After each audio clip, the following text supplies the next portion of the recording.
പ്രിയപ്പെട്ട പ്രേക്ഷകരെ, വാർത്തകൾ തുടരുകയാണ്. ഹലോ മലയാളത്തിൽ. പാലക്കാട് വാണിയംകുളം പാതിപ്പാറയിൽ നിയന്ത്രണം വിട്ട കാർ മരത്തിലിടിച്ച് അപകടമുണ്ടായി. പാതിപ്പാറ പെട്രോൾ പമ്പിന് സമീപത്താണ് ഇന്ന് രാവിലെയോടെ അപകടമുണ്ടായത്. റോഡിൽ വാഹനങ്ങൾ ഇല്ലാതിരുന്നതിനാൽ വലിയ അപകടമാണ് ഒഴിവായത്. ഞെട്ടിക്കുന്ന ദൃശ്യങ്ങൾ ഒന്ന് കണ്ടുവരും.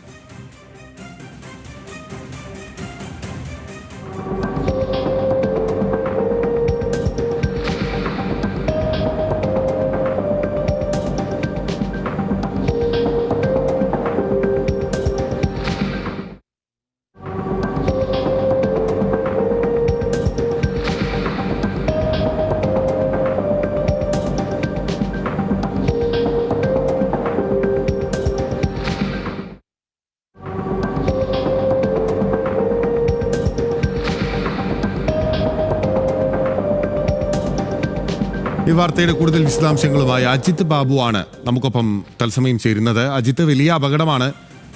ഭാഗ്യം കൊണ്ടാണ് കാര്യമായ രീതിയിൽ മറ്റ് വലിയൊരു ദുരന്തത്തിലേക്ക് അത് പോകാതിരുന്നത്. കാരണം വാഹനം വളരെ വേഗത്തിൽ വരികയും അത് തെന്നിമാറുകയും ചെയ്യുകയായിരുന്നു എന്നുള്ള ദൃശ്യങ്ങൾ കാണുമ്പോൾ മനസ്സിലാകും. മഴയാണല്ലോ, വെള്ളക്കെട്ട് ഉൾപ്പെടെ ചെറിയ രീതിയിൽ ഉണ്ടായിരുന്നു എന്നും കാണാനാകുന്നുണ്ട്.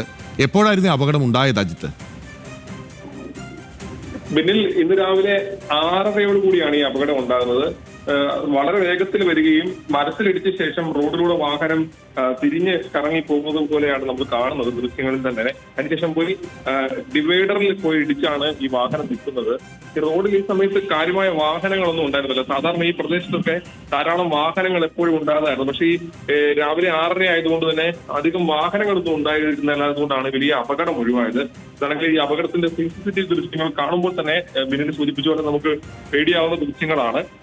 ഈ ഒറ്റപ്പാലം ഭാഗത്തു നിന്നും കുളപ്പള്ളി ഭാഗത്തേക്ക് പോവുകയായിരുന്ന കാറാണ് ഇത്തരത്തിൽ അപകടത്തിൽപ്പെട്ടത്. ഏതാണെങ്കിലും ദൃശ്യങ്ങൾ കാണുമ്പോൾ തന്നെ എല്ലാവർക്കും ഭയം തരുന്ന തോന്നുന്ന തരത്തിലുള്ള അപകടമാണ് ഉണ്ടായത്. ഓക്കെ, ശരി, വ്യക്തമാണ്. പാലക്കാട് വാണിയംകുളം പാതിപ്പാറയിൽ നിന്നാണ് ഈ ഞെട്ടിക്കുന്ന ദൃശ്യങ്ങൾ പുറത്തു വരുന്നത്. വലിയ അപകടമാണ് രാവിലെ ആയതിനാൽ തന്നെ ഒഴിവായത്. അജിത്താണ് വിവരങ്ങൾ നൽകിയത്.